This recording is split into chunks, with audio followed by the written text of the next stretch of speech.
السلام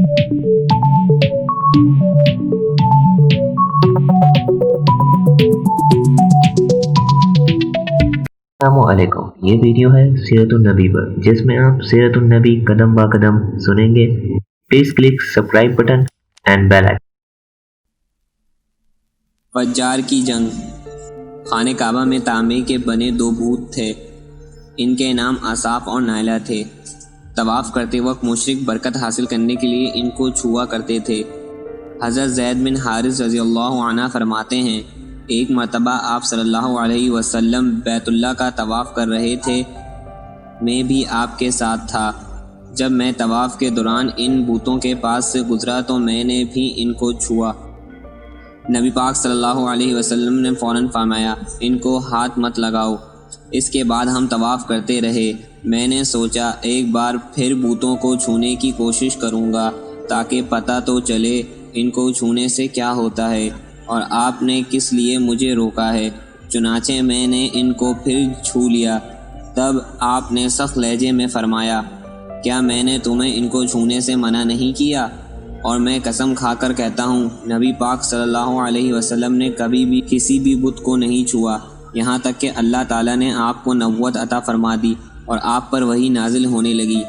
اس طرح اللہ تعالیٰ حرام چیزوں سے بھی آپ کی حفاظت فرماتے۔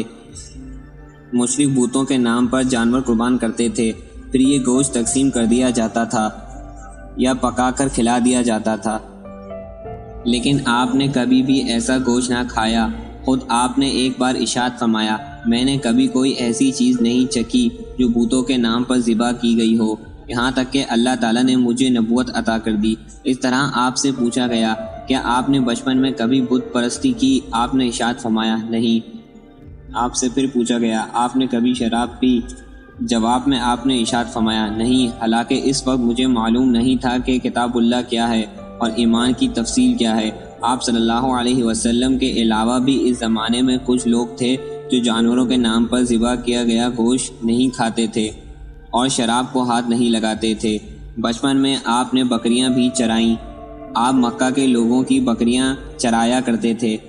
معاوضے کے طور پر آپ کو ایک سکہ دیا جاتا تھا۔ آپ فرماتے ہیں، اللہ تعالیٰ نے جتنے نبی بھیجے ان سب نے بکریاں چرانے کا کام کیا۔ میں مکہ والوں کی بکریاں قرارید سکے کے بدلے میں چرایا کرتا تھا۔ مکہ والوں کی بکریاں کے ساتھ آپ اپنے گھر والوں اور رشتہ داروں کی بکریاں بھی چرایا کرتے تھے۔ پیغمبروں نے بکریاں کیوں چرائیں؟ اس کی وضاحت یوں بیان کی جاتی ہے، اس کام میں اللہ تعالیٰ کی زبردست حکمت ہے۔ بکری کمزور جانور ہے، لہٰذا جو شخص بکریاں چراتا ہے اس میں قدرتی طور پر نرمی، محبت اور انصاری کا جذبہ پیدا ہو جاتا ہے۔ ہر کام اور پیشے کے کچھ خصوصیات ہوتی ہیں، مثلاً قصاب کے دل میں سختی ہوتی ہے، لوہار جفا کش ہوتا ہے، مالی نازک طباعت ہوتے ہیں۔ اب جو شخص بکریاں چراتا رہا، جب وہ مخلوق کی تربیت کا کام شروع کرے گا تو اس کی طبیعت میں سے گرمی اور سختی نکل چکی ہوتی ہے۔ مخلوق کی تربیت کے لیے وہ بہت نرم مزاج ہو چکا ہوتا ہے اور تبلیغ کے کام میں نرم مزاجی کی بہت ضرورت ہوتی ہے۔ عربوں میں ایک شخص بدر بن معشر غفاری تھا۔ یہ عکاظ کے میلے میں بیٹھا کرتا تھا، لوگوں کے سامنے اپنی بہادری کے قصے سنایا کرتا تھا، اپنی بڑائیاں بیان کرتا تھا۔ ایک دن اس نے پیر پھیلا کر اور گردن اکڑ کر کہا، میں عربوں میں سے سب سے زیادہ عزت دار ہوں، اور اگر کوئی یہ خیال کرتا ہے کہ وہ زیادہ عزت والا ہے تو تلوار کے زور پر یہ بات ثابت کر دکھائے۔ اس کے یہ بڑے بول سن کر ایک شخص کو غصہ آ گیا۔ وہ اچانک اس پر جھپٹا اور اس کے گھٹنے پر تلوار دے ماری۔ اس کا گھٹنا کٹ گیا۔ یہ بھی کہا جاتا ہے کہ گھٹنا صرف زخمی ہوا تھا۔ اس پر دونوں کے قبیلے آپس میں لڑ پڑے۔ ان میں جنگ شروع ہو گئی۔ اس لڑائی کو فجار کی پہلی لڑائی کہا جاتا ہے۔ اس وقت آپ صلی اللہ علیہ وسلم کی عمر 10 سال تھی۔ فجار کی ایک اور لڑائی بنو عامر کی ایک عورت کی وجہ سے ہوئی۔ اس میں بنو عامر بنو کنانہ سے لڑے، کیونکہ کنانہ کے ایک نوجوان نے اس قبیلے کی کسی عورت کو چھیڑا تھا۔ فجار کی تیسری لڑائی بھی بنو عامر اور بنو کنانہ کے درمیان ہوئی۔ یہ لڑائی قرض کی ادائیگی کے سلسلے میں ہوئی۔ فجار کی ان تینوں لڑائیوں میں نبی کریم صلی اللہ علیہ وسلم نے کوئی حصہ نہیں لیا، البتہ فجار کی چوتھی لڑائی میں آپ نے شرکت فرمائی تھی۔ عربوں کے ہاں 4 مہینے ایسے تھے کہ ان میں کسی کا خون بہانا جائز نہیں تھا۔ یہ مہینے ذوالقعدہ، ذوالحج، محرم اور رجب تھے۔ یہ لڑائیاں چونکہ حرمت کے ان مہینوں میں ہوئیں اس لیے ان کا نام فجار کی لڑائیاں رکھا گیا۔ فجار کا معنی ہے گناہ، یعنی یہ لڑائیاں ان کا گناہ تھا۔ چوتھی لڑائی جس میں نبی کریم صلی اللہ علیہ وسلم نے بھی حصہ لیا، اس کا نام فجار براس ہے۔ یہ لڑائی اس طرح شروع ہوئی۔ قبیلہ بنو کنانہ کے براس نامی ایک شخص نے ایک آدمی عروہ کو قتل کر دیا۔ عروہ کا تعلق قبیلہ ہوازن سے تھا۔ یہ واقعہ حرمت والے مہینے میں پیش آیا۔ براس اور عروہ کے خاندان کے لوگ یعنی بنو کنانہ اور ہوازن اس وقت عکاظ کے میلے میں تھے۔ وہیں کسی نے بنو کنانہ کو یہ خبر پہنچا دی کہ براس نے عروہ کو قتل کر دیا ہے۔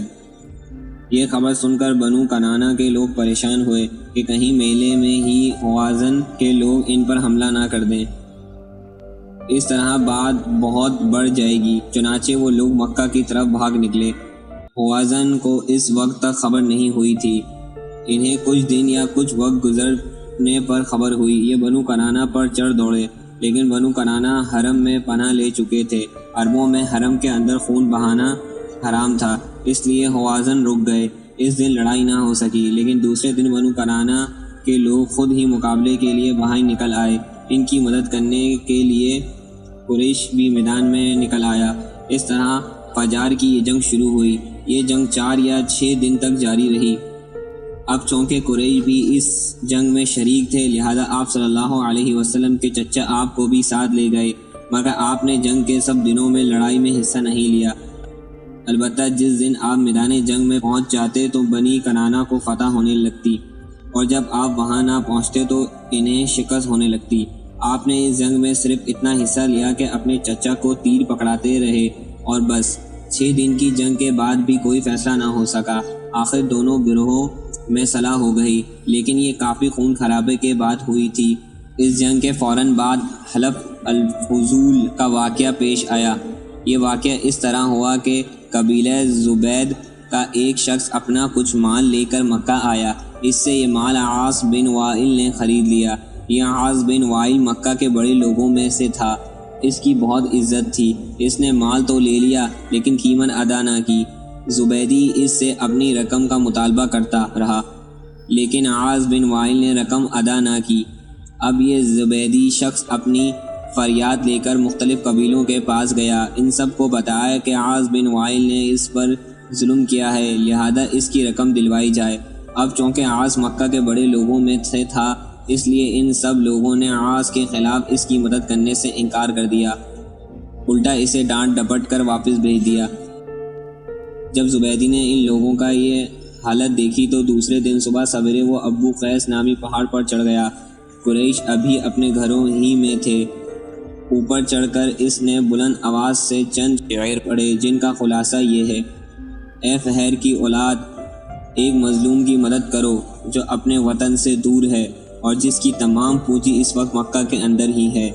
اس زبیدی شخص کے یہ فریاد آپ صلی اللہ علیہ وسلم کے چچا زبیر بن عبد المطلب نے سن لی۔